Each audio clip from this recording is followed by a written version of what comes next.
la grande famille des apoïdes, on a près de 1000 espèces en fait d'abeilles différentes en France, et que ces abeilles-là, tout comme l'abeille mellifère, elles rendent de grands services de pollinisation, c'est-à-dire qu'elles permettent à 80% de nos plantes, y compris nos plantes potagères que l'on consomme, de pouvoir se reproduire. Chez les abeilles sauvages, contrairement à l'abeille mellifère, la majorité des espèces sont solitaires. Ces abeilles solitaires en fait sont majoritairement des espèces en fait qui sont terricoles, c'est-à-dire qu'elles vont creuser des galeries dans le sol où elles vont pondre leurs œufs.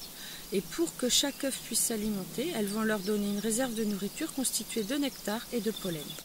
Il y a 5 pollinisateurs principaux de nos cultures et en fait il y a 3 espèces de bourdons parmi ces 5 pollinisateurs principaux.